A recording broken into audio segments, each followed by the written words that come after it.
Mesdames, Messieurs, Monsieur l'Ambassadeur, Mesdames les échevines, vous tous ici présents en vos titres et qualités, certainement bien nombreuses, je voudrais vous dire que se souvenir, c'est agir. L'acte de mémoire que l'on accomplit ce jour, à Namur, comme à Bruxelles, comme à Kigali, reflète le présent au passé, autant que le présent au futur. Il est le témoignage de l'intemporel, de l'universel, dont nous voulons garantir l'inscription la plus profonde. Le passé dont on fait mémoire nous oblige en effet à l'égard de demain. Il y a un commandement au cœur de cet acte, nous le savons et nous le ressentons, faire en sorte que l'histoire ne se répète pas. Il ne s'agit donc pas seulement de se souvenir, mais surtout de s'engager. Cet engagement, nous l'avons pris près d'1 million de fois et peut-être encore plus. Les disparus de 1994 nous exhortent chaque jour à le tenir pour ne pas avoir à mourir à nouveau. Pour que jamais le silence ne recouvre les cris d'un factice oubli. La mémoire, c'est une histoire de mots et de gestes. Une histoire de lieux également. Des lieux où la parole prend place. Parole perdue des disparus, parole des pierres qui ont vu la souffrance, qui ont entendu les cris, parole intime, des témoins qui donnent corps à l'histoire et posent les jalons de notre lutte perpétuelle contre l'oubli.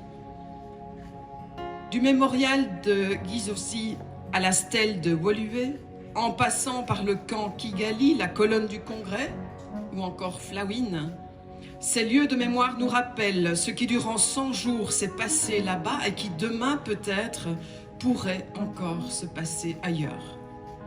À intervalles réguliers, nous posons les mêmes gestes et disons les mêmes mots afin d'entretenir la flamme de notre conscience collective et transmettre génération après génération l'héritage mondial que nous ont légué les suppliciés de Boutaré ou des collines de Bicécéro.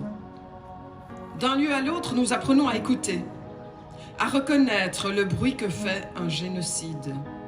Il est proprement assourdissant.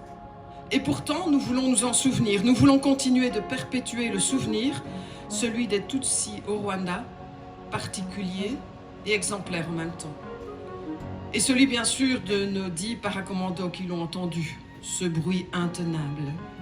Ils sont morts pour ne plus jamais en entendre un autre. Cette année, comme toutes les autres et les suivantes, je l'espère, nous rendons hommage à leur courage et à leur dévouement.